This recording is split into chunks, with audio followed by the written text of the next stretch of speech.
Okay, elements of financial statements and double entry bookkeeping. Elements of financial statements and double entry bookkeeping आपका second chapter है financial accounting F F A paper का F F A का या आप F3 कहते हैं। ठीक है। तो ये वो पेपर है, ये वो एरिया है जो कि आप FA1 के टाइम से बचपन से पढ़ते आ रहे हो। बेबी पेपर है, बेसिकली आपका फुल रिवीजन है। ठीक है। कोर्स का पार्ट है तो करना है इसको कवर, अदरवाइज कोई मुश्किल चीज नहीं है इसके अंदर। ठीक है। तो elements of the statement of financial position.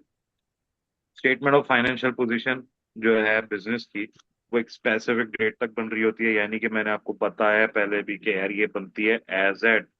ठीक है। इसमें जो वर्डिंग यूज हो रही होती है वो हो रही होती है ABC कंपनी, लेट से स्टेटमेंट ऑफ फाइनेंशियल पोजीशन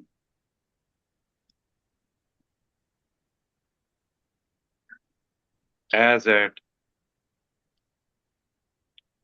31 दिसंबर X5, पर्टिकुलर डे तक बन रही होती है, इस तरह आती है। ठीक है। इसके अंदर तीन मेन एलिमेंट्स होते हैं, थ्री मेन एलिमेंट्स होते हैं। Assets, liabilities, capital, equity. ठीक है। और इस टॉपिक में हम लोग जो है पहले किस पे फोकस करते हैं? एसेट्स पे फोकस करते हैं। एसेट क्या है? An asset is a present economic resource controlled by the entity as a result of past events.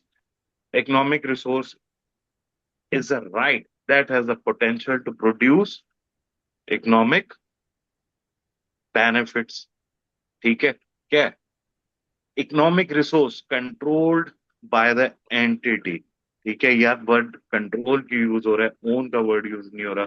देखो, हम बहुत सारे एसेट्स लेते हैं जो कि हम लोग ले रहे होते हैं इस पे, लीज पे ले रहे होते हैं। लीज पे जो एसेट्स ले रहे होते हैं, क्या वो लीगली हमारे होते हैं? नहीं, लेकिन उनकी मेजोरिटी लाइफ हम लोग यूज कर रहे होते हैं। इसलिए वर्ड कंट्रोल का यूज हुआ है, control by the entity as a result of past events. ठीक है। अच्छा जी। An economic resource is the right that has the potential to produce economic benefits, यानी कि उस एसेट को यूज करते हुए हम लोग कुछ ना कुछ अर्न करेंगे। ये है हमारा एसेट। सिंपल एग्जांपल्स क्या है? जैसे कि भाई आप गाड़ी को कंट्रोल कर रहे हैं, आप बिल्डिंग को कंट्रोल कर रहे हैं, आप मशीनरी को कंट्रोल कर रहे होते हैं। ठीक है। तो भाई वैन, गाड़ी आपका एसेट हो गया। अब क्लासिफिकेशंस देखें एसेट्स की, तो भाई दो कैटेगरीज में आती हैं आपके एसेट्स। एक होते हैं करंट एसेट्स और एक होते हैं non current assets. Current assets कौन से होते हैं? Resources controlled by an entity for less than one accounting period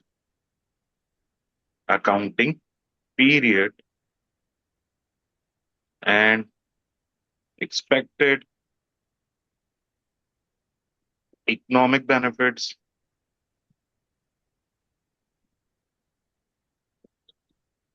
will flow to entity। ठीक है। will flow to entity, यानी कि यार आप इसमें एक चीज देखो, क्या है डिफरेंस, क्या है देखो। Resources control by an entity which is for less than one accounting period, यानी कि लेस देन 12 मंथ्स। और इससे भी एक्सपेक्टेड है आप कुछ ना कुछ अर्न करेंगे, आपको इकोनॉमिक बेनिफिट्स मिलेंगे। नॉन करंट एसेट्स क्या है? देखो, नॉन करंट एसेट्स क्या है भाई यहाँ पे? Resources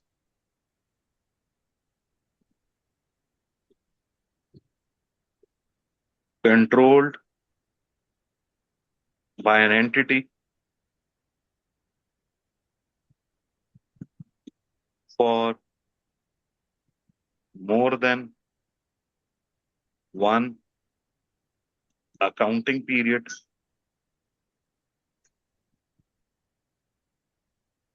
and it is expected economic benefits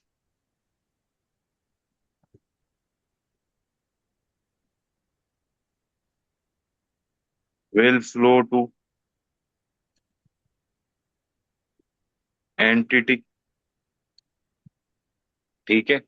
more than one accounting period, देखो इसमें क्या आ रहा है, रिसोर्सेस, इसमें आ रहा है resources controlled by an entity for more than one accounting period, एक साल से ज्यादा, and it is expected economic benefits will flow to the entity. ये डिफरेंस है दोनों में, ठीक है। करंट एसेट्स शॉर्ट टर्म के लिए होते हैं, लेस देन 12 मंथ्स के लिए होते हैं, लेस देन 12 मंथ्स के लिए होते हैं। Non current assets greater than 12 months के लिए होंगे, ठीक है। ये दोनों में एक डिफरेंस है। देख सही।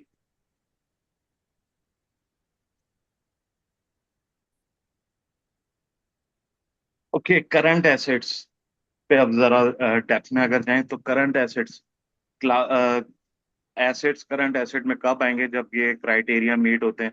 क्या जी, ये it is expected to realise sold और consumed in entities normal operating cycle. Normal और ऑपरेटिंग साइकिल बेसिकली आपका 12 मंथ्स का होता है, ठीक है। इसमें ये कंज्यूम हो जाए, यूटिलाइज हो जाए, ठीक है। ये प्राइमरीली जो है वो ट्रेडिंग पर्पस के लिए हो, और ये रियलाइज हो जाए विद इन 12 मंथ्स।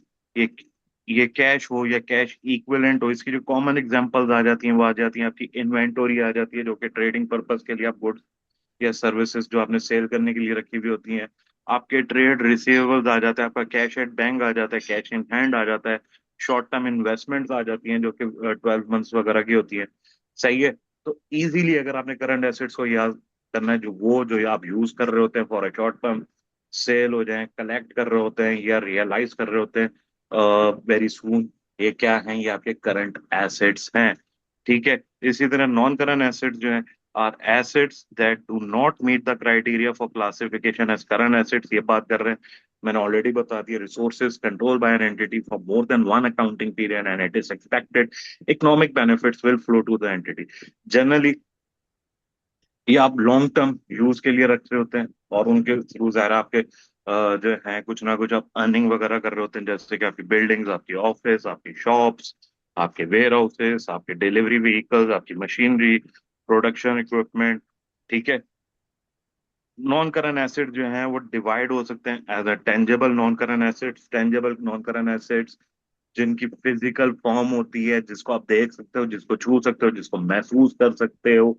और एक होते हैं इंटेंजिबल एसेट्स जिनकी कोई फिजिकल फॉर्म नहीं होती, जिसको आप देख नहीं सकते, जिसको आप छू नहीं सकते, जिसको आप महसूस नहीं कर सकते, just like a true love, ठीक है।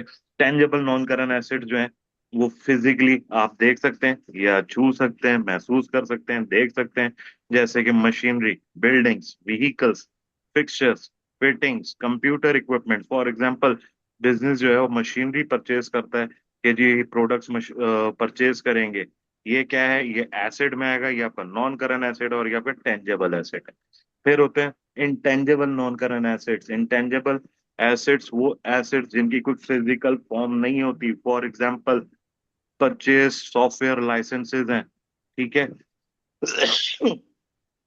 आपके पेटेंट्स हैं, कॉपीराइट्स हैं, ट्रेडमार्क्स हैं। एक एग्जांपल है इसकी कि बिजनेस जो है वो परचेज करता है सॉफ्टवेयर लाइसेंस। क्या सॉफ्टवेयर लाइसेंस आप छू सकते हो, महसूस कर सकते हो, देख सकते हो, लेकिन ये आप बहुत सालों तक इसको यूज कर रहे होते हैं।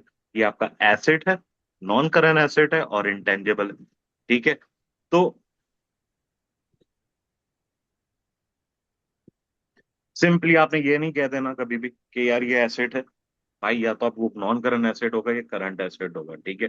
मोर देन 12 मंथ्स यूज कर रहे हो तो वो नॉन करंट है, लेस देन 12 मंथ्स यूज कर रहे हो तो वो करंट एसेट है, ठीक है। क्विकली अगर हम लोग देखें, इन्वेंट्री आपका करंट एसेट, ट्रेड रिसीवेबल्स आपके current assets, cash current assets, machinery non current asset, building non current asset, vehicle non current tangible assets, software licence non current intangible business assets, patents non current intangible assets, ठीक है। फिर याद करवा दूं, current assets short term के लिए होते हैं, ऑपरेटिंग साइकिल में यूटिलाइज हो जाते हैं। Non current tangible assets long term के लिए होते हैं, फिजिकल होते हैं। Non current intangible assets long term होते हैं और कोई उनकी फिजिकल फॉर्म नहीं होती। आई होप यहाँ तक बात क्लियर है, ठीक है। अच्छा जी, सो लाइबिलिटीज पे आ रहे हैं। लाइबिलिटीज क्या है? A present obligation of the entity to transfer an economic resource as a result of past events. ठीक है। अगर लाइबिलिटी की आप देखें, ऑफिशियल डेफिनेशन देखें तो an present obligation of an entity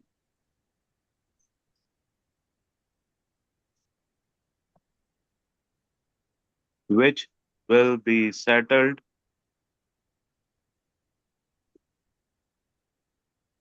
by transfer of economic resources। ये क्या है? ये आपका, ये आपकी लाइबिलिटी है। क्या है लाइबिलिटी? प्रेजेंट ऑब्लिगेशन होती है एक ऑर्गेनाइजेशन पे कि भाई उसने पे ऑफ करना है, किसी को देना है। क्यों होती है? पास में कुछ ना कुछ आपने ऐसा किया होगा, आपने उधार पे चीजें वगैरह ली होंगी, और ये सेटल्ड होती है by transfer of economic resources, यानी कि भाई पैसा आपके पास से जाएगा तो ये सेटल्ड होगी। ठीक है। ये वो अमाउंट है जो कि बिजनेस ने किसी और पार्टी को देना होता है। एग्जाम्पल्स आ गई। आपने सप्लायर्स को अमाउंट देना है, अमाउंट्स ओ टू सप्लायर्स। आपने बैंक लोन दिया लिया हुआ है, आपने, आपके कोई एक्रूड एक्सपेंसेस हैं, आपका कोई टैक्स पेएबल है। ठीक है। भाई आपने चीजें जो हैं, गुड्स जो हैं, वो क्रेडिट पे ली थी। ठीक है, गुड्स आपने ले ली हैं, पास इवेंट था। ठीक है, प्रेजेंट ऑब्लिगेशन आ गई है। अब ये सेटल्ड होगी जब आप इकोनॉमिक रिसोर्सेज ट्रांसफर कर दोगे। ठीक। Amount owe to the supplier वो क्या है? वो आपकी लाइबिलिटी है। अब लाइबिलिटीज की भी क्लासिफिकेशन होती है। करंट लाइबिलिटीज होती हैं और नॉन करंट लाइबिलिटीज होती हैं। करंट लाइबिलिटीज क्या होती हैं? अंडर IFRS 18 लाइबिलिटी जो है वो क्लासिफाइड होगी एज अ करंट अगर इसकी कोई ना कोई चीज इस पे अप्लाई हो रही होती है। ये एक्सपेक्टेड होता है कि सेटल्ड होगी नॉर्मल ऑपरेटिंग साइकिल में, और ये primarily for the purpose of trading होती है। ठीक है। एक्सपेक्टेड है कि विद इन 12 मंथ ये सेटल हो जाएगी, और आपके पास राइट नहीं है एट द रिपोर्टिंग डेट के जी आप सेटलमेंट को 12 महीनों से ज्यादा खींच सके, आपको इसको with in 12 months settle of करना होगा मेनली। ठीक है। कॉमन एग्जांपल्स क्या हैं? भाई ट्रेड पेबल्स हैं, एक्रूड एक्सपेंसेस हैं, टैक्स पेबल हैं, शॉर्ट टर्म बोरिंग्स है, करंट पोर्शन है, लॉन्ग टर्म लोन है। सिंपल रूल क्या है? Current liability is equal to liability expected to be settled relatively soon, यानी यानी क्या कह रहे हैं? In less than 12 months. 12 months के कम से कम के अरसे में। नॉन करंट लाइबिलिटीज क्या होती हैं? Non current liabilities are the liabilities that do not meet the criteria for classification as current liabilities। यानी कि भाई जो कि लेती हैं आपकी ग्रेटर देन 12 मंथ्स लेती हैं, 12 मंथ से ज्यादा लेती हैं सेट ऑफ होने में, सेटल होने में। जनरली रिप्रेजेंट करती हैं अमाउंट्स को जो कि पेएबल होते हैं more than 12 months after the reporting date. इसकी एग्जांपल क्या है? लॉन्ग टर्म बैंक लोन है ग्रेटर देन 12 मंथ्स, 2 साल, 3 साल, 5 साल ऐसे भी लोन्स होते हैं। लॉन्ग टर्म कोई बोरोइंग है जो कि मोर देन 12 मंथ्स लेगी सेटल होने में। आपकी लीज लाइबिलिटीज हैं, लीजेस 5 5 साल तक चल रही होती हैं। ठीक है। तो simply non current liabilities that is non current यानी कि ग्रेटर देन 12 मंथ्स लेंगी सेटल ऑफ होने में। ठीक है। इंपॉर्टेंट आपके लिए एग्जांपल्स एग्जाम के लिहाज से, 5 ईयर बैंक लोन है, नॉन करंट। सपोज करो बिजनेस को जो है $100,000 मिले X5 में, और वो आपने रीपेबल करने, पेबल करने यानी कि पे ऑफ करने 5 ईयर्स में। क्लासिफिकेशन डिपेंड्स करती है कि कब अमाउंट आपका ड्यू है। ठीक है। फॉर एग्जाम्पल आप देख लो, 2000 X5 में अमाउंट ड्यू था नेक्स्ट 12 मंथ्स में, रिमेनिंग बैलेंस नॉन करंट आ गया। ठीक है। X6 में amount due with in next 12 months, current liability, बाकी रिमेनिंग बैलेंस नॉन करंट। इसी तरह X7 में with in 12 months current, after that remaining balance non current. X8 में विद इन 12 मंथ्स करंट, फिर नॉन करंट। X9 में entire remaining amount जो है अब यहाँ पे वो करंट है, और नॉन करंट कुछ भी नहीं बचेगा, यहाँ पे सब सेटल हो जाएगा। ठीक है। लॉन्ग टर्म लोन में याद रखना कि दोनों चीजें आ सकती हैं, करंट भी आ सकती है, नॉन करंट भी आ सकता है, क्योंकि इंटरेस्ट तो जो उससे रिलेटेड इंटरेस्ट होगा वो करंट ही होगा। ठीक है। So current versus non current अगर आप देखें तो करंट लाइबिलिटी जो कि बहुत जल्दी आपने सेटल ऑफ करनी है, विद इन 12 मंथ्स करिए। नॉन करंट लाइबिलिटीज जो कि मोर देन 12 मंथ्स आपके ले रहा होगा। ठीक है। यूजुअली विद इन 12 मंथ्स हो रहा होगा, यूजुअली बियॉन्ड 12 मंथ्स यानी कि 12 महीने से ज्यादा ही आपके ले में ये जाके सेटल्ड होगा। Trade payables with in current liability, long term bank loan non current liability, accrued expenses current liability, long term borrowings non current liabilities, tax payable current liability, non current liability long term lease liability, current portion of loan current liability, non current liability remaining portion of the loan। ठीक है। Capital या equity क्या है? Equity is the residual interest in the asset of the entity after deducting all of its liabilities, यानी कि simple है। Equity या capital क्या? कैपिटल है is capital is equal to assets minus liabilities. ठीक है। इक्विटी क्या है? What belongs to the owner after paying all of the liabilities. बाय एसेट्स में से सारी लाइबिलिटीज निकाल दो, वो आपका कैपिटल है जो कि ऑनर से बिलोंग करता है। तो यही इसकी इक्वेशन भी है कि equity is equal to assets minus liabilities, या आप कह लो capital is equal to assets minus liabilities, assets is equal to equity plus, sorry plus asset plus liability. ठीक है। माइनस गलती से लिख दिया था, sorry for that. As equity plus liabilities. ठीक है। यानी आप ये सही तो बात कर रहा था। ये assets minus liabilities, assets minus liabilities. ठीक है। और या फिर आप कह लें assets is equal to equity plus liability. ठीक है। तो ये देख के बस थोड़ा सा कंफ्यूज हो जाता हूँ कभी कभी। तो एग्जांपल क्या हो गई कि एसेट्स आपके हैं 100,000 के, लाइबिलिटीज हैं 40,000, तो कैपिटल कितना हो जाएगा? Capital is equal to assets minus liabilities है, तो capital is equal to 100,000 minus 40,000, तो आपका कैपिटल कितना हो जाएगा? 60,000 का। ठीक है। तो इसका मतलब ये है कि ऑनर्स इंटरेस्ट जो है बिजनेस वो देयरफॉर कितना हो गया? 60,000 हो गया। ठीक है।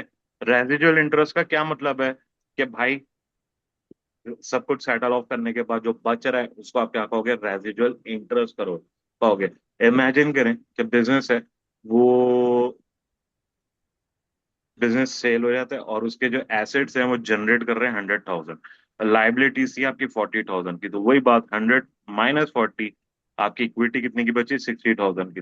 ठीक है। सारी लाइबिलिटीज निकालने के बाद 60,000 जो है ऑनर के पास बच रहा है, वो उसका रेजिजुअल इंटरेस्ट है, वो उसकी इक्विटी है। इक्विटी के और नाम क्या है भाई? इक्विटी जो है उसको आप कैपिटल भी कहते हैं, उसको आप ऑनर्स फंड्स भी कहते हैं, शेयर होल्डर फंड्स भी कहते हैं, या नेट वर्थ भी कह रहे होते हैं। टर्मिनोलॉजी डिपेंड करती है on the type of business. For example soul trader है, वो यूजुअली रेफर करेगा कैपिटल या ऑनर्स कैपिटल। ठीक है। कंपनी जो है उसको कंपनीज में, ठीक है, जो कि लिस्टेड कंपनीज होती हैं, लिमिटेड लाइबिलिटीज कंपनी होती हैं लिस्टेड, वो इसको रेफर कर रहे होंगे इक्विटी के नाम से या शेयर होल्डर फंड्स के नाम से। ठीक है।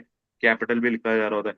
Complete statement of financial position अगर आप देखें तो तीन एलिमेंट्स आ रहे होते हैं स्टेटमेंट ऑफ फाइनेंशियल पोजीशन में: एसेट्स, लायबिलिटीज और इक्विटी। ठीक है। एसेट्स जो कि वो एसेट्स जो कि बिजनेस कंट्रोल कर रहा होता है, वो रिसोर्सेज जो कि बिजनेस कंट्रोल कर रहा होता है, मैंने आपको बताया। लायबिलिटीज क्या होते हैं? जो कि आपने दूसरों को पे करना होता है, आउटसाइडर्स को। इक्विटी जो कि भाई ऑनर्स का एसेट में से लायबिलिटीज निकाल दे, जो बच रहा होता है वो क्या है? इक्विटी है, और लाइब ऑनर्स का शेयर है। तो asset is equal to assets is equal to liabilities plus equity. ठीक है। अब शुक्र है मैं कंफ्यूज नहीं हुआ भाई। तो इसमें से अगर आपको इक्वेशंस जो हैं इस तरह कैलकुलेट होने को आ सकती हैं, equity is equal to assets minus liabilities, liabilities is equal to assets minus equity, या assets is equal to liabilities plus equity. Question क्या है कि one of the most important foundation जो है एफ एग्जाम की वही आ गई कि elements of the statement of profit और लॉस देखें, स्टेटमेंट ऑफ प्रॉफिट और लॉस समराइज करें, तो इसमें क्या चीजें आ जाती हैं, unlike statement of financial position जो कि स्नैपशॉट होता है बिजनेस की पोजीशन का at a particular date, statement of profit और लॉस वो फॉर द पीरियड बनती है, यानी कि फॉर द ईयर बनती है। किस इसमें यूं यूं आ रहा होगा, ABC company statement of profit और लॉस फॉर द ईयर। ठीक है, बेसिक आइडिया क्या है, income minus expenses is equal to profit. अगर एक्सपेंसेस ज्यादा होंगे, इनकम कम होगी, तो लॉस आ रहा होगा। ठीक है, ग्रॉस प्रॉफिट क्या होता है, ग्रॉस प्रॉफिट जो है प्रॉफिट जो कि आप अर्न करते हो ट्रेडिंग एक्टिविटी से। ठीक है, इसका सिंपली फॉर्मूला क्या होता है भाई, revenue less cost of sales, ये आ जाएगा आपका ग्रॉस प्रॉफिट। ठीक है, जैसे कि बिजनेस जो है वो सेल करता है, बिजनेस का रेवेन्यू कितना है, 100,000। ठीक है, cost of good sold, cost of sales वो आ गई 60,000 की। ग्रॉस प्रॉफिट क्या है, 40,000। ठीक है, इसका मतलब यह है कि बिजनेस ने क्या अर्न करा है ट्रेडिंग एक्टिविटीज से, 40,000 बिफोर कंसिडरिंग अदर एक्सपेंसेस। ठीक है, अब प्रॉफिट जो है क्या होता है, जब एक दफा ग्रॉस प्रॉफिट आप कैलकुलेट कर देते हैं तो बिजनेस फिर अपने दूसरे एक्सपेंसेस जो है वो ग्रॉस प्रॉफिट में से निकालेगा, तो प्रॉफिट आ जाएगा। सिंप्लीफाइड आप इसको यूं देख लें कि यार मेरा रेवेन्यू कितना था, सेल्स कितनी थी, 100,000 की। ठीक है, उसके बाद मेरी कॉस्ट ऑफ सेल्स कितनी थी, 60,000 की। मेरा ग्रॉस प्रॉफिट कितने का आ गया, 40,000। 40,000 का,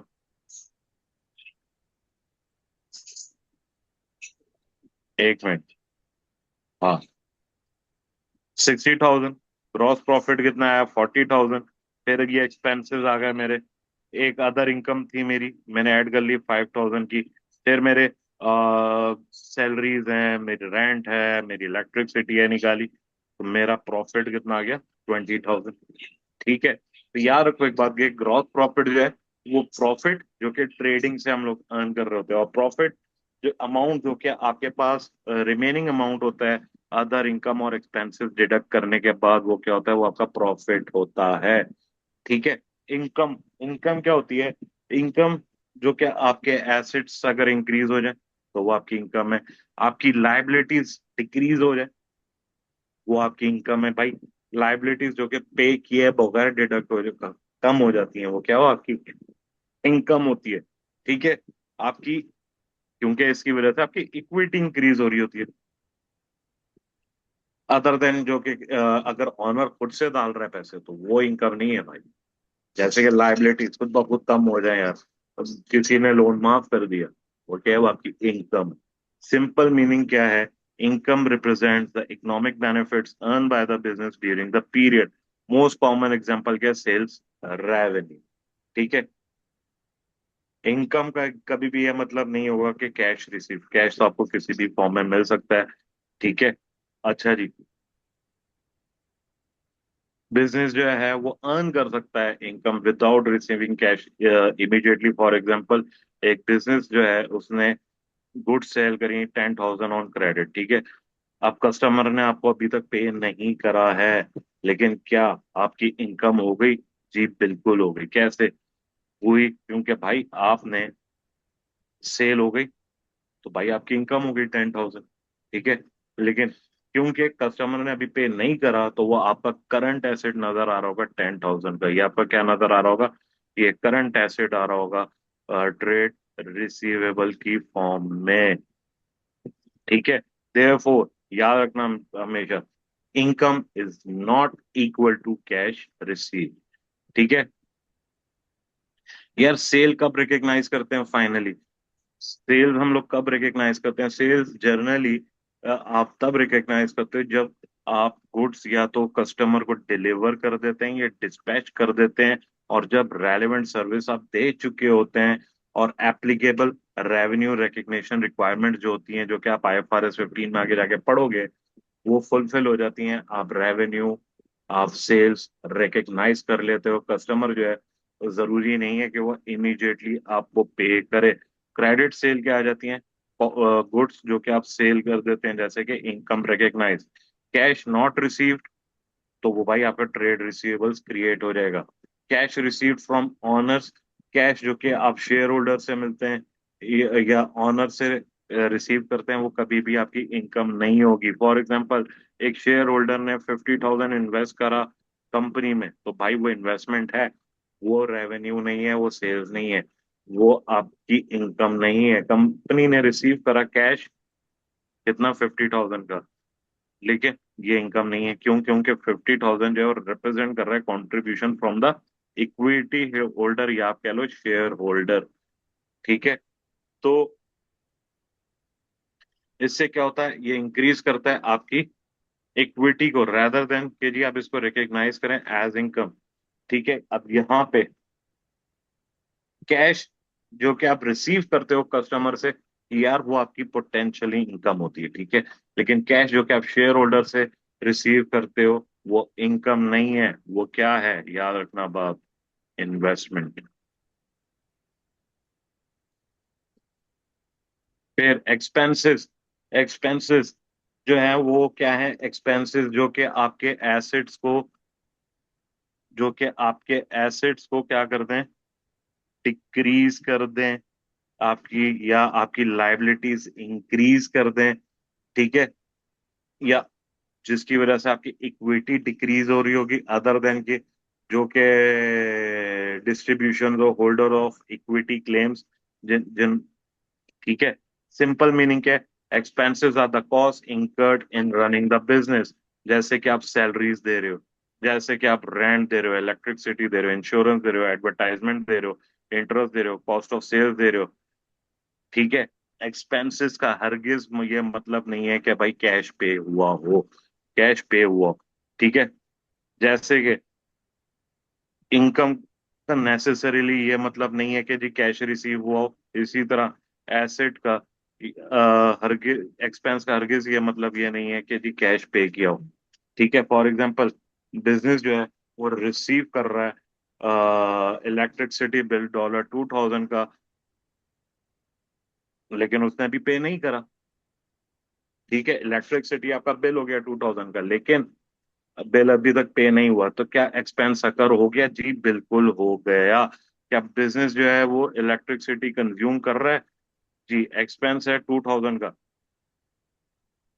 लेकिन अभी ये पे नहीं हुआ है, तो ये पेएबल क्या है? ये आपकी एक्रूड है, ये एक्रूड है, ये 2,000 आपकी लाइबिलिटी है। ठीक है, therefore expenses is not equal to cash paid. इसी तरह आपकी आ जाती है cost of sales. Cost of sales represent करता है कॉस्ट ऑफ गुड्स जो कि आपने ड्यूरिंग द पीरियड, यानी कि during the year, during the year क्या कियो? सेल कियो, ड्यूरिंग द ईयर सेल की हो। ठीक है, इसके अंदर क्या आ जाती है? कॉस्ट जो कि एसोसिएट होती है with purchasing and manufacturing those goods.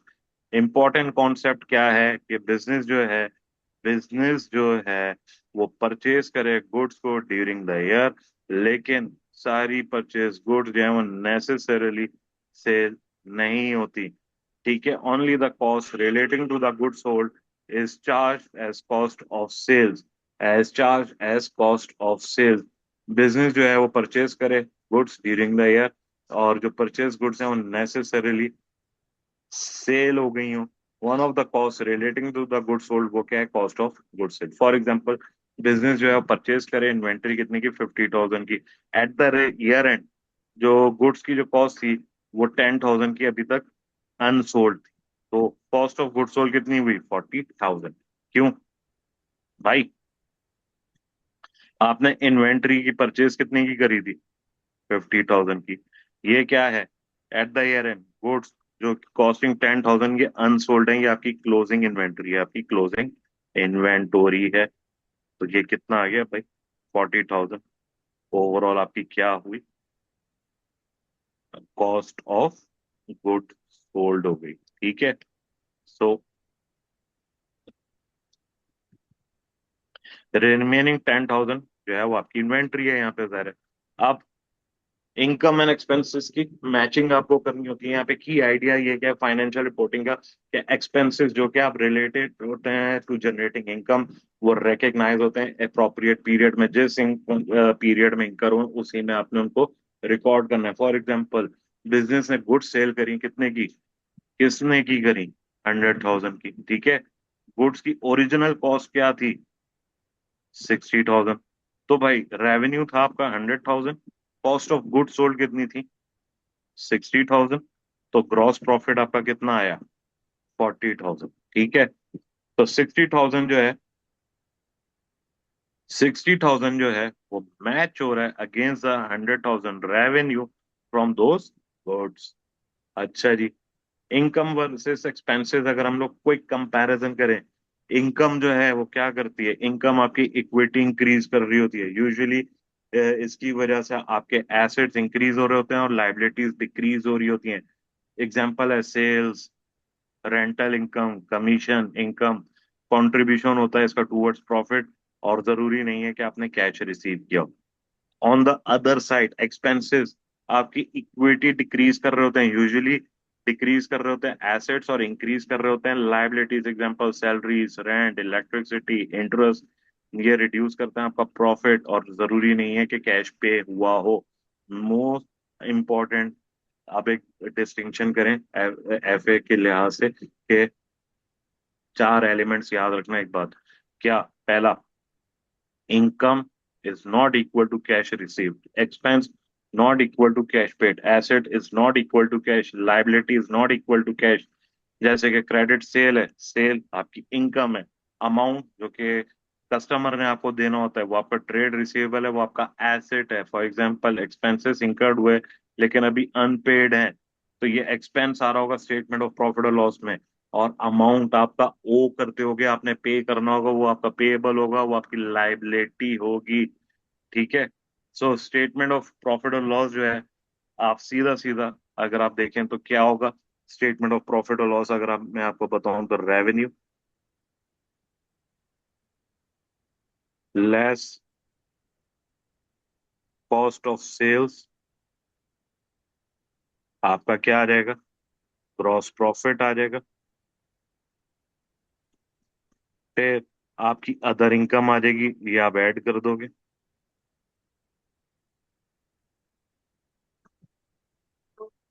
ये आपके अदर एक्सपेंसेस आ जाएंगे जैसे कि आपकी सैलरीज, आपका रेंट। तो फिर आपका क्या आ जाएगा भाई?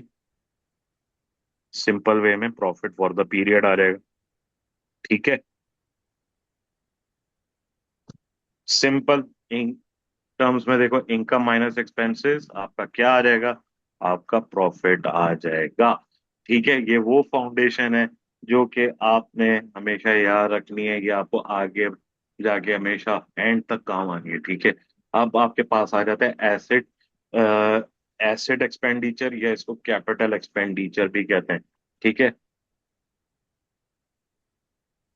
अब जब बिजनेस जो है वो एक्सपेंस करता है तो हमें ये देखना पड़ता है क्या उस एक्सपेंस को एज एन एसेट कैपिटलाइज करें, या उसको जो है वो एक्सपेंस आउट करें। ठीक है। जब कैपिटलाइज करेंगे एज एन एसेट तो वो कहाँ जाएगा? आपकी स्टेटमेंट ऑफ फाइनेंशियल पोजीशन में। अगर हम उसको रिकग्नाइज करेंगे एज एन एक्सपेंस तो भाई वो एक्सपेंस स्टेटमेंट ऑफ प्रॉफिट और लॉस में जाएगा। ठीक है। एसेट एक्सपेंडिचर या कैपिटल एक्सपेंडिचर क्या होता है? एसेट एक्सपेंडिचर या कैपिटल एक्सपेंडिचर तब होता है जब आप क्रिएट करते हैं या इम्प्रूव करते हैं किसी एग्जिस्टिंग एसेट को, जिससे बिजनेस को लॉन्ग टर्म में बेनिफिट्स होंगे for more than one accounting period. ठीक है। लेट से आपने एक बिल्डिंग ली, ठीक है, और उसको आप रेंटल पर्पस के लिए दे रहे हो, उससे आप कमा रहे हो, वो क्या है, वो लॉन्ग टर्म में आपको कमा के दे रही होगी। वो आपका एसेट एक्सपेंडिचर है, वो आपका कैपिटल एक्सपेंडिचर है। आपने एक मशीनरी ली और उससे आप प्रोडक्ट्स प्रोड्यूस करके मार्केट में सेल करोगे, कमाओगे, वो आपका एसेट एक्सपेंडिचर है, वो आपका कैपिटल एक्सपेंडिचर है। आपने एक व्हीकल ली, उससे आप जो है वो डिलीवरीज वगैरह करोगे, जो आपको अर्न करने में हेल्प करेगी, वो क्या है, वो आपका कैपिटल एक्सपेंडिचर है। आपने इक्विपमेंट ली जो कि प्रोडक्शन वगैरह में यूज होगी, वो क्या है, वो आपका कैपिटल एक्सपेंडिचर है। ठीक है। अब लेट से मैंने एक है improving N existing non current asset. तो ये देखो, ये देखना आप, एग्जाम्पल जरा समझना क्या क्या बताता हूँ मैं। ये ईयर जीरो है, ये ईयर वन है, ये ईयर टू है, ये ईयर थ्री है, एंड सो ऑन। ठीक है। तो ईयर जीरो पे हमने एक एसेट लिया था 100,000 का। ये एक साल यूज हुआ, इसकी लेट से, अच्छा इसकी लेट से लाइफ थी 5 इयर्स। ठीक है। तो यहाँ ये डेप्रिसिएशन हुई 20,000 की, तो ये 80,000 का नजर आ रहा होगा। यहाँ फिर डेप्रिसिएशन हुई 20,000 की, अब ये 60,000 का नजर आ रहा होगा। ठीक है। अब हमने क्या करा यहाँ पे, हमने ये करा कि हमने इसके ऊपर एक खर्चा करा, कितने का, 20,000 का। और इस 20,000 की वजह से या तो इसकी लाइफ इंक्रीज हो रहा है, इंक्रीज इन यूजफुल लाइफ। ठीक है, कि भाई अब एसेट की लाइफ 3 इयर्स रह गई थी, बढ़ के 7 इयर्स हो गई। ठीक है। इंक्रीज इन एफिशिएंसी, पहले एसिड जो है वो 10,000 यूनिट्स बना के दे रहा था, बना के दे रहा था, अब 15,000 यूनिट्स बना के दे रहा है। डिक्रीज इन ऑपरेटिंग कॉस्ट,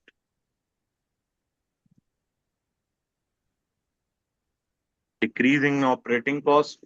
तो ये क्या है भाई, ये क्या है, कि पहले 10,000 का बिल आता था, अब 7,000 का बिल आ रहा है। तो इनमें से कोई एक सिनेरियो भी हो जाए, तो भाई ये इम्प्रूवमेंट है एग्जिस्टिंग करंट एसेट में, एग्जिस्टिंग करंट एसेट में।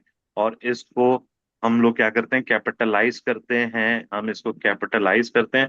इसको हम लोग, इसका एक और नाम है, इसको हम लोग सब्सीक्वेंट एक्सपेंडिचर भी कहते हैं, हम इसको सब्सीक्वेंट एक्सपेंडिचर भी कहते हैं। ठीक है। ये लो भाई, आप एग्जाम्पल्स लो। एक बिजनेस है, बिजनेस ने परचेज करी मशीन 50,000 की।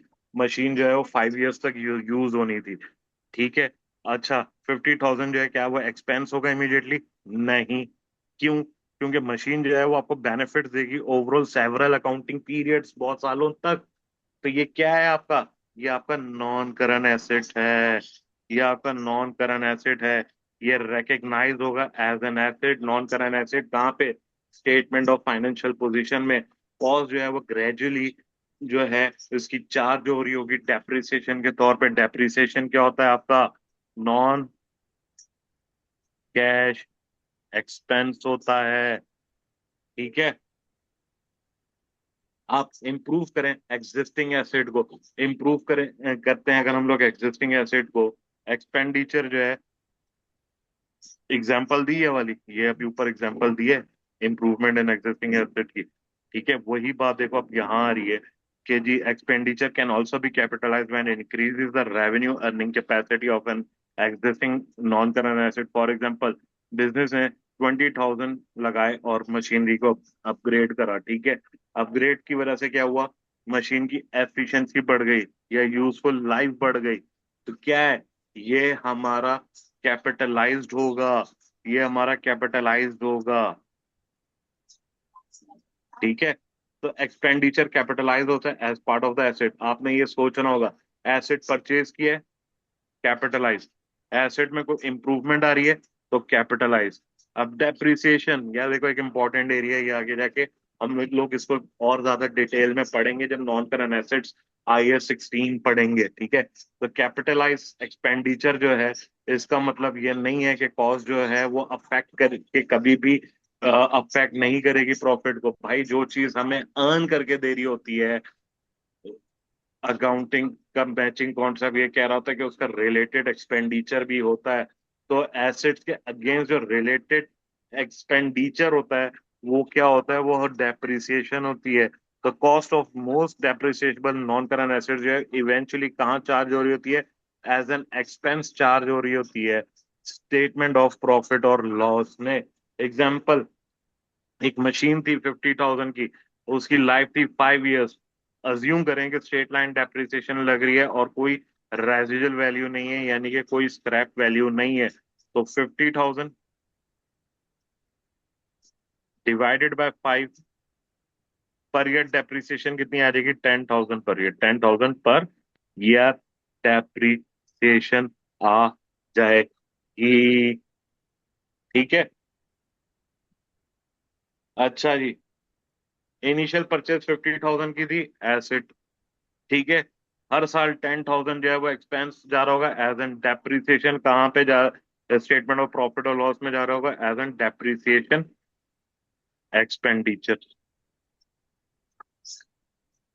ठीक है। तो कैपिटल एक्सपेंडिचर जो है वो जनरली जो है वो इमीडिएट एक्सपेंस नहीं होगा, और ये कॉस्ट है जो कि आपकी एक्सपेंस हो जाएगी, और ग्रेजुअली डेप्रिसिएशन जो है वो हर साल ऐसा ऐसा ऐसा ऐसा निकल रही होगी। ठीक है। एक्सपेंसेस जो है वो डे टू डे एक्सपेंसेस होते हैं जो कि बिजनेस ऑपरेशंस में हमारे लग रहे होते हैं।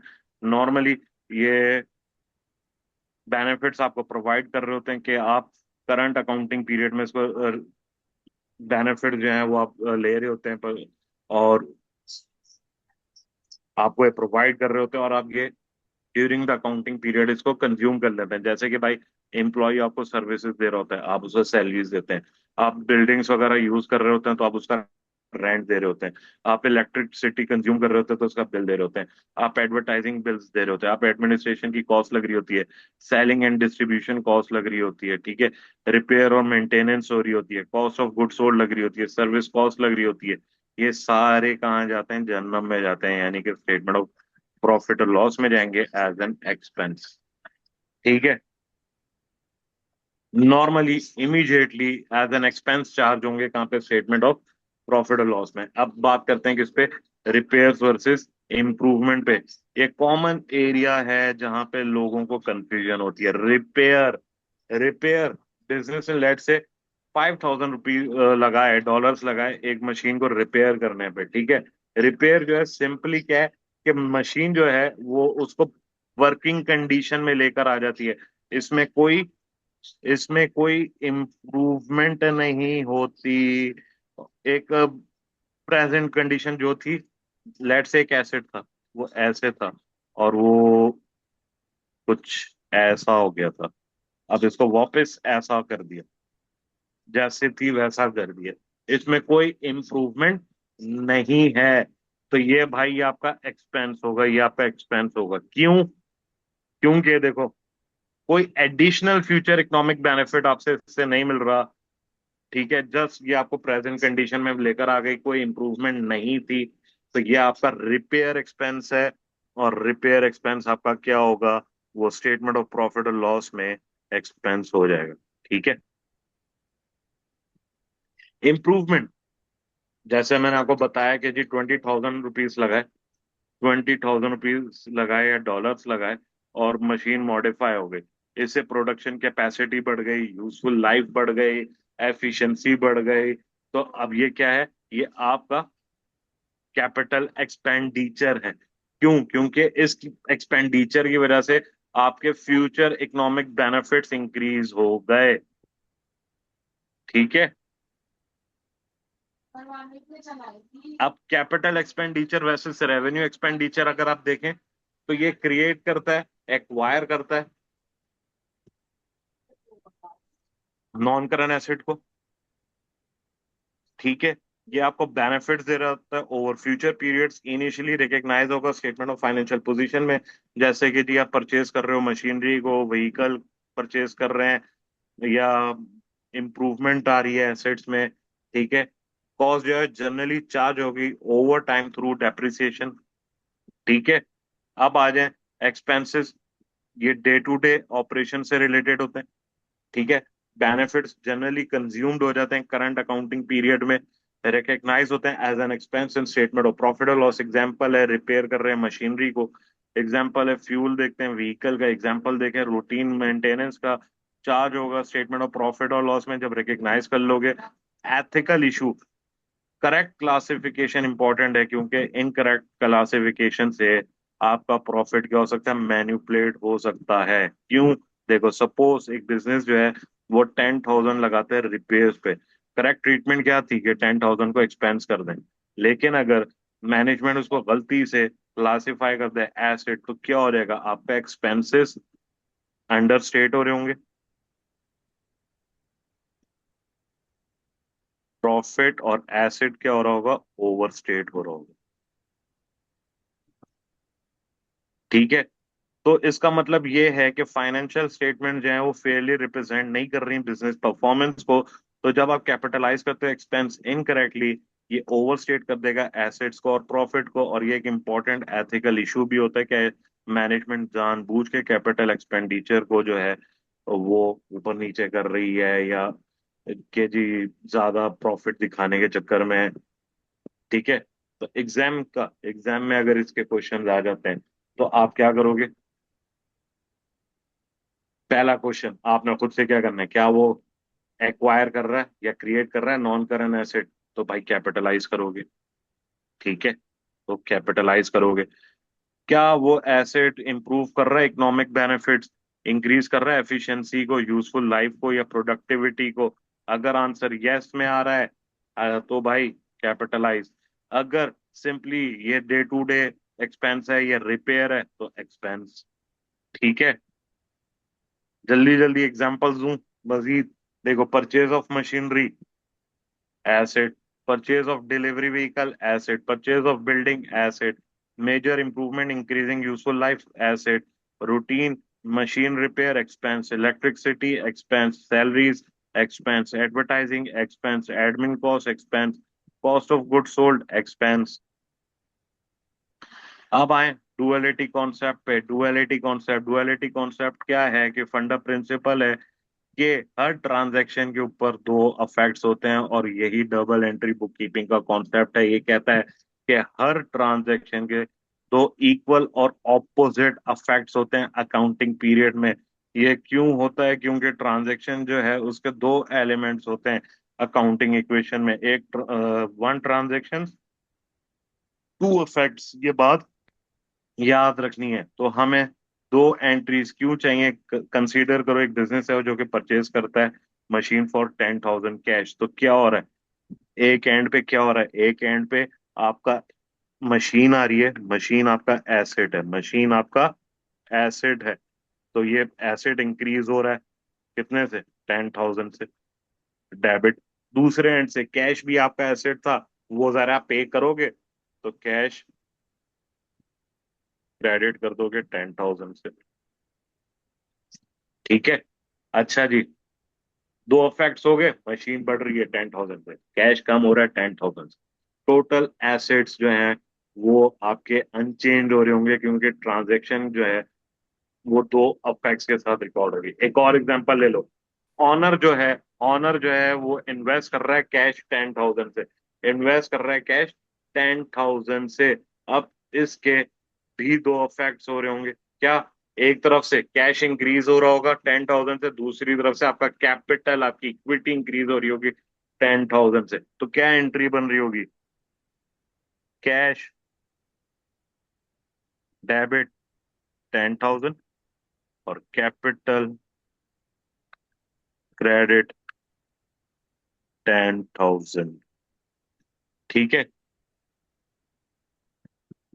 देखो दोनों साइड्स इक्वल है। आप डुअलिटी और अकाउंटिंग इक्वेशन को देखें तो याद रखना, assets is equal to capital plus liabilities. हर ट्रांजैक्शन के जो हैं वो मेंटेन करेगी इक्वालिटी को। Example, business takes 50,000 bank loan, business जो है रिसीव करता है कैश, एसेट्स इंक्रीज कर रहे हैं 50,000 से, और at the same time obligation आ रही है बैंक के ऊपर, लाइबिलिटीज भी इंक्रीज हो रही है 50,000 से। ठीक है। तो एक एक साइड पे देखो क्या हो रहा है, एक साइड पे क्या हो रहा है कि आपका बैंक, या आप कह लो कैश, वो इंक्रीज हो रहा है, आपका एसेट इंक्रीज हो रहा है। तो भाई 50,000 से डेबिट हो गया बैंक। दूसरी साइड पे भाई बैंक को लोन पे करना होगा, वो लाइबिलिटी होगी। तो लाइबिलिटी जब बढ़ती है तो क्या होती है, क्रेडिट होती है। तो बैंक लोन क्रेडिट 50,000। ठीक है। तो assets is equal to capital plus liabilities, दोनों साइड देख लो जरा। एसेट 50,000 और यहाँ पे आपकी लाइबिलिटी 50,000। ठीक है। अकाउंटिंग इक्वेशन देखो, बैलेंस हो रही है, बिल्कुल हो रही है। आप डुअल इफेक्ट्स की आप मेरे से एग्जांपल ले लो। Owner invest cash, cash invest कर रहा है तो भाई कैश बढ़ रहा है, कैपिटल बढ़ रहा है। दूसरी तरफ by machine for cash, machinery बढ़ रही है, कैश कम हो रहा है।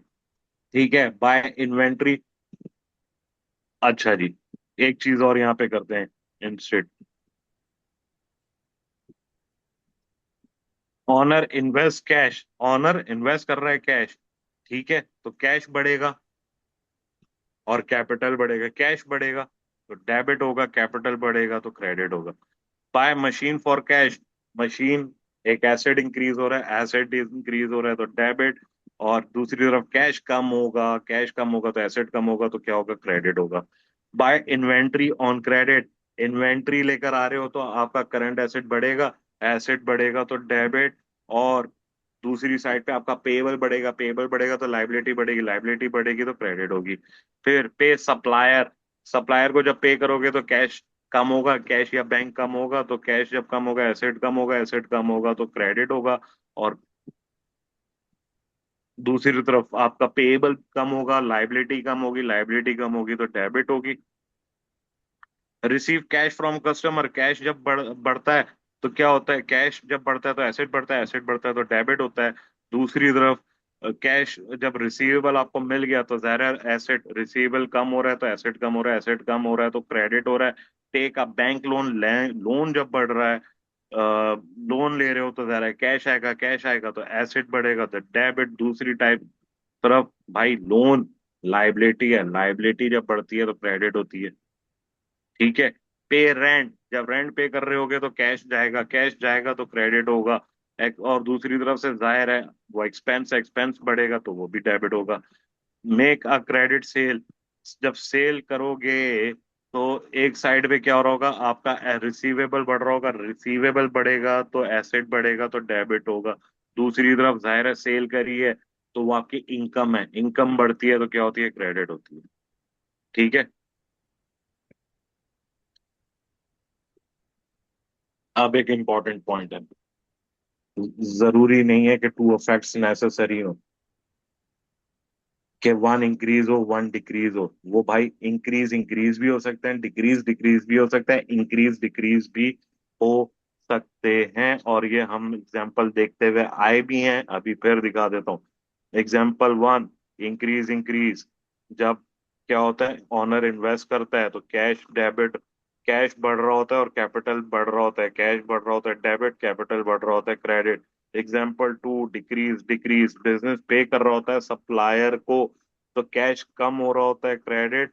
और ट्रेड पेबल कम हो रहा होता है, debit. Example three, increase plus decrease, business जो है वो इक्विवेलेंट होता है, इक्विपमेंट लेता है फॉर कैश, यहाँ पे इक्विपमेंट आपका एसेट बढ़ रहा होता है तो डेबिट। और कैश आपका एसेट है कम हो रहा होता है तो क्रेडिट। ठीक है। अब भाई ये डबल एंट्री क्यों कहलाती है, क्योंकि हर ट्रांजैक्शन जो है वो दो एंट्रीज के साथ रिकॉर्ड हो रही होती है। फिर एग्जांपल्स ले लो। ठीक है। परचेस इक्विपमेंट फॉर 10,000 कैश, तो भाई इक्विपमेंट डेबिट 10,000 से, क्योंकि एसेट बढ़ा है। और कैश आपका कम हो रहा है, एसेट कम हो रहा है, क्रेडिट 10,000 से। ठीक है।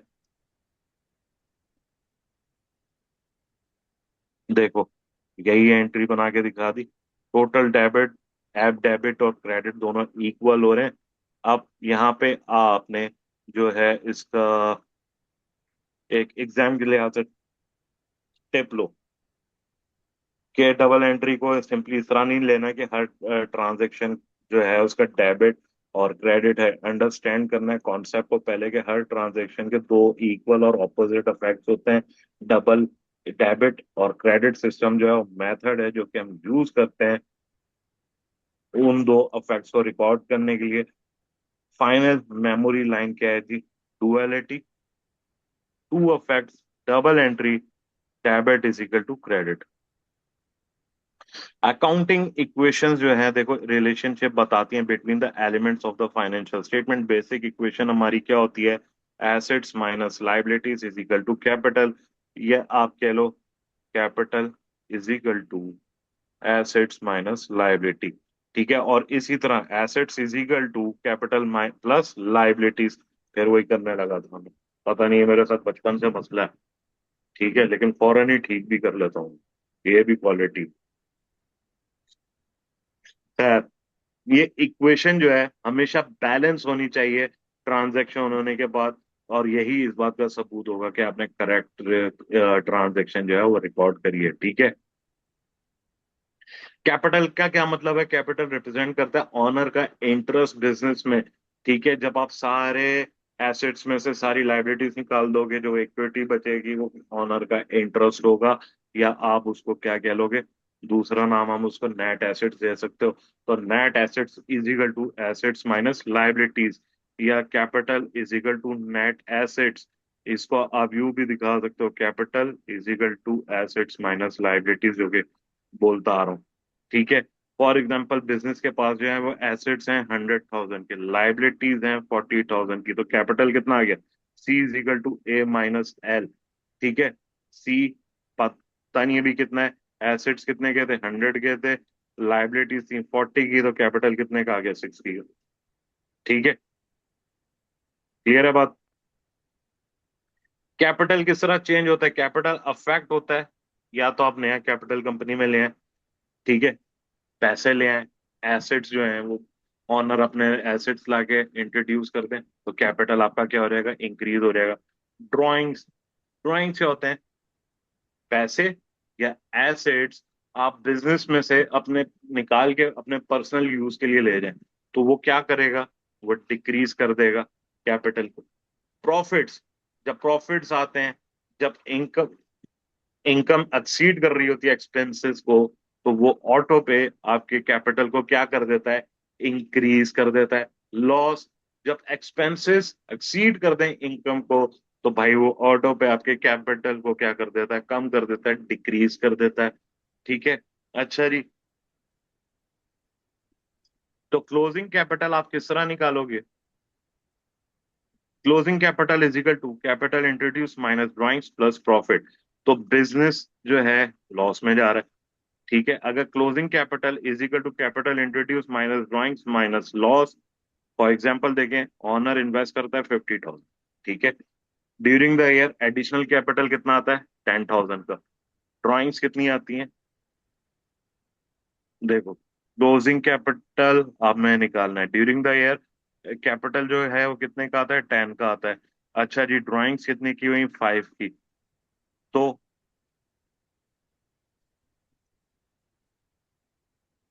ऑनर इन्वेस्ट कितना करता है जी? 50। कैपिटल इंट्रोड्यूस कितना होता है? 10,000 का। तो भाई क्या हुआ? Closing capital is equal to 50,000 plus 10, 50,000 plus 10,000 minus 5 plus 15, कितना हो जाएगा? 70। ठीक है, इनकम और एक्सपेंसेस कहाँ आता है? Profit is equal to income minus expenses. तो प्रॉफिट इंक्रीज कर देता है ऑनर के इंटरेस्ट को, इनकम जो है वो क्या करेगा? कैपिटल को इंक्रीज करेगा, एक्सपेंसेस कैपिटल को डिक्रीज करेंगे। देयरफॉर हम ये अकाउंटिंग इक्वेशन फर्दर एक्सपेंड कर सकते हैं। किस तरह एक्सपेंड कर सकते हैं अकाउंटिंग इक्वेशन को? बेसिक इक्वेशन क्या आती है? Assets minus liabilities is equal to capital. Replace कर दो कैपिटल को किसके साथ? Capital introduce minus drawings plus income minus expenses. तो क्या हो जाएगा? Assets minus liabilities is equal to capital introduce minus drawings plus income minus expenses. ठीक है, ये क्या है? यह आपकी एक्सपेंडेड अकाउंटिंग इक्वेशन है।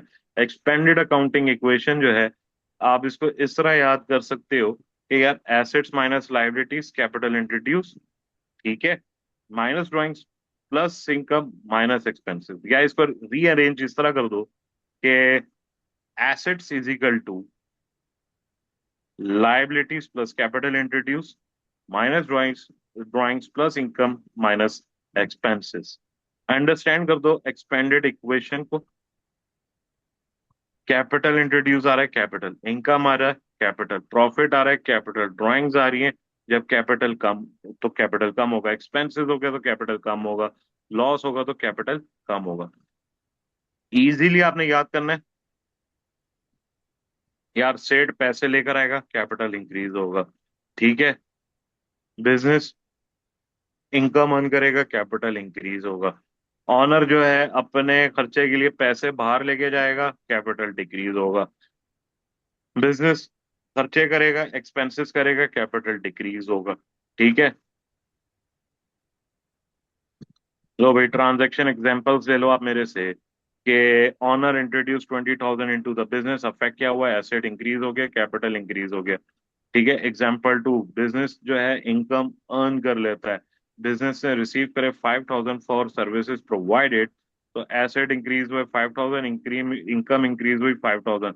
तो क्योंकि इनकम जो है कैपिटल इंक्रीज कर रही है, कैपिटल आ गया 5,000 से बढ़ गया। Example three, business income and expense, business ने पे करे 2,000 रेंट, अफेक्ट क्या हुआ, एसेट कम हुआ, कैश कम हुआ, और एक्सपेंसेस आपके बढ़ गए। तो कैपिटल अल्टीमेटली क्या हो गया, कम हो गया 2,000 से।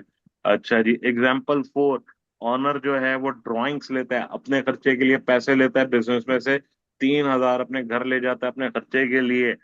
अच्छा जी, तो एसेट क्या हुआ, 3,000 से कम हो गया, ड्राइंग्स आपकी बढ़ गई, एक्सपेंसिव बढ़ गए, तो अल्टीमेटली क्या हुआ, आपका कैपिटल कम हो गया।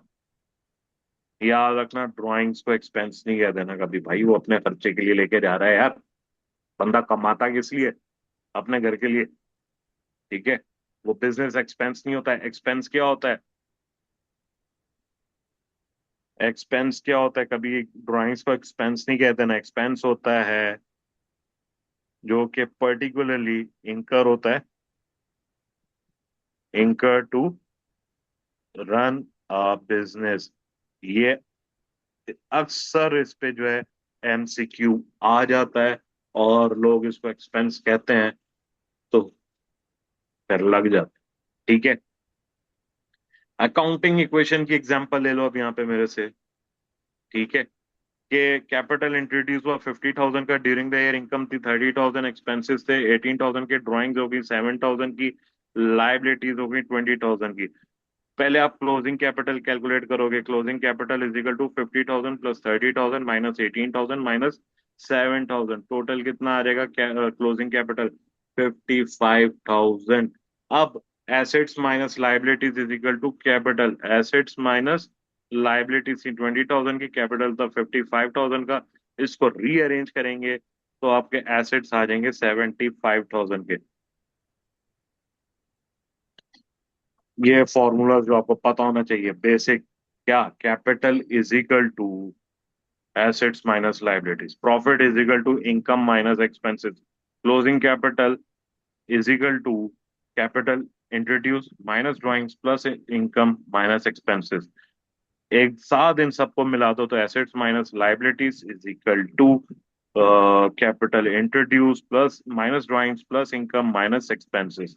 फाइनली अगर आपने इसको याद करना है तो think of the business from the owner's perspective. जो बिजनेस ओन करता है वो एसेट्स, जो बिजनेस ने आउटसाइडर्स को देना है लाइबिलिटीज। ठीक है, जो ऑनर से बिलोंग करता है, जो ऑनर का होता है वो capital, therefore assets is equal to liabilities plus capital. ठीक है, अच्छा, जब जब कैपिटल ग्रो होगा through capital introduce plus income, और ये कम होगा थ्रू ड्राइंग्स और एक्सपेंसेस। ठीक है, सो ओवरऑल ये था हमारा चैप्टर, आई होप क्लियर है। फिर मुलाकात होगी, तब तक के लिए बाय बाय।